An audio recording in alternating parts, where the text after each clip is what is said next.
strong to deliver me safe, and the joy of the Lord is my strength. The joy of the Lord, joy of the Lord, joy of the Lord, joy of the Lord. Welcome back to Hope for the Caregiver. I am Peter Rosenberger. Glad to have you with us. This is a show for you as a family caregiver, and we hope that the joy of the Lord is your strength. That's Gracie with Russ Taff off of her CD, Resilient. Go out to hopeforthecaregiver.com, click on the CD cover there or donate button, whatever you want to do. We'll send a copy of that to you. By the way, the book, Hope for the Caregiver, makes a great Christmas gift, good stocking stuffer. Caregiving is hard enough. Friends don't let friends caregive alone, okay? So give them the gift of somebody who has been slogging away at this. I'm in my 35th year as a caregiver, and I've learned a few things along the way, and John has been a big part of that with me. John, dip your sensuous claw into the jar and pull out another Christmas gift. Let's see. All right. So, sensuous claw. Let's see. A talon. There we are. Your talon. Your raptor-like appendage. This is the one. Yeah. So I will use this raptor-like appendage to write a Christmas card to myself. You know, that's one of my favorites, and I'll tell you why. I really like it. I'm sure times, you will. That's the idea behind having a podcast is that you can well, tell me. It is indeed. The obvious becomes obvious right before it becomes obvious, doesn't it? It's, the reason I did that one is because there are a lot of caregivers whose loved one is impaired to the point where they cannot do this anymore. They cannot buy a Christmas card, or they're not able to function. They don't even know who they are sometimes. Yeah. And or birthday card or anniversary or things such as that. The very concept of a card escapes them. It is heartbreaking. Yes. For that, particularly for when you're dealing with spouses like this. And I suggested this some time ago, and it caught on. AARP did some stuff with me on this, and others, and it really caught on. And I said, go get a card and get a card of what that loved one would say if they could say it, if they weren't impaired. Because sometimes that loved one will become abusive or hateful or angry because the dementia takes over, and the relationship just, is gone, and you're dealing with dementia and Alzheimer's. You're not dealing with the person anymore, or whatever, psychosis or whatever it is, mental illness, doesn't matter. But they can't. But if they were healthy, what would they say to you? What would you say to somebody who is doing what you do? And get that card. And then I always recommend that stick a $10 bill in it. I was going to say that. Yeah. Just for kicks and giggles for yourself, because who doesn't like to open a card with money in it? Exactly. And no, I mean, we joke around. It sounds funny, but there is a very big psychological thing that happens when cash is involved. Something about cash. Well, and also when you have a note of affirmation that comes in the mail to you days after you sent it, so you don't know what's going to be happening 2 days from now. You may be having a really bad day, and then you open it up and it says, "Hey, I just want you to know I love you." That there's something about that, and for caregivers, it is not inappropriate to affirm what you're doing, and who you are. Right. And this is where this whole show, this is the whole show at its core.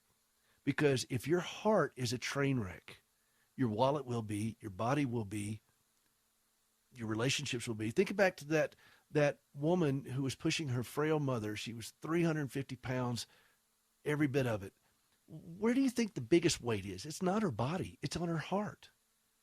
And if we can help ease that heart, it gives her a fighting chance to deal with the body weight. Those people that are afraid to talk to somebody like Tommy about their money, it's their heart that's keeping them from that. If we can help them understand that if the heart is healthy, everything else gets a shot at it. And sometimes it's helping that heart get healthy is something simple like a card, to yourself, because you're worth doing this for. What you're doing is extraordinary. And I know of couples who've done this. And I had one lady I remember calling in, and her husband had passed away, and it was going to be their first Valentine's without each other. And she was, you could tell she was a little bit emotional. And I said to her, I asked her, what was his favorite meal? And she said, spaghetti. And I said, how about making a big old pot of spaghetti, maybe have a friend or two over, and celebrate the extraordinary love that you two had? And you could just almost, it was over the phone, but you could just hear her perk up. And she said, you could just hear her breathe. I mean, she's just a big gasp of oxygen. She said, that is a great, I'm going to do that. And she did. And I thought, it doesn't have to be complex. So if you could send a card to yourself that says, you know what, well done. And celebrate that love that you have. Maybe your husband or your wife can't remember you anymore. Okay? But if they weren't impaired, they would remember you. And what would they say? Get a card that says that. And if you need some help picking out one of those cards, ask somebody to help you with that, a trusted friend or so forth.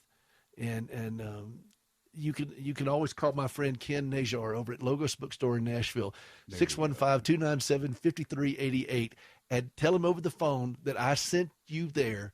I don't care whether you're calling from. You can call from Timbuktu and say, Ken or Cindy is his wife. You say, Peter sent me here because I got to pick out a card that does this, and I'm too fragile to do that, and he'll pick you out one.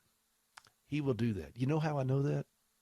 Because there have been times when Gracie could not get to a card store for my birthday or for our anniversary, and she would call them up, and they would pick out just the right card and help her get it for me. Okay? So why don't you take a shot at that? 615-297-5388.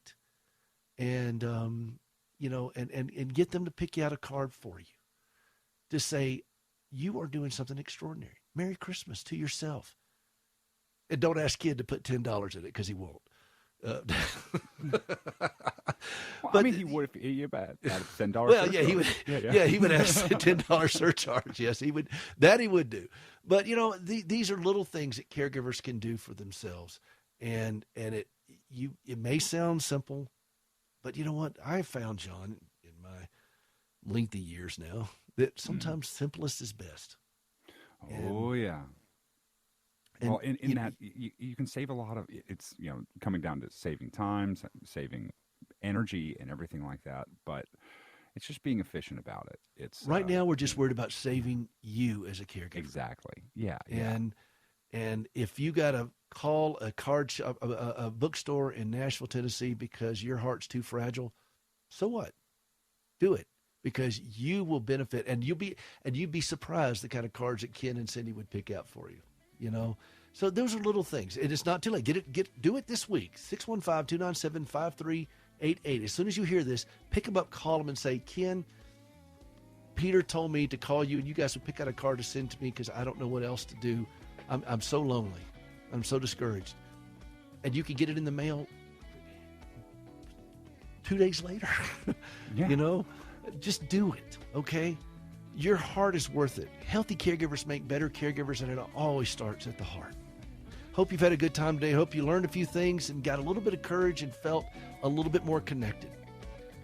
Isolation cripples caregivers, and we don't want you to go through it alone. Friends don't let friends caregive alone, and that's why we're here. HopeForTheCaregiver.com. John, you're a beautiful person. Don't ever change. Back at you, buddy.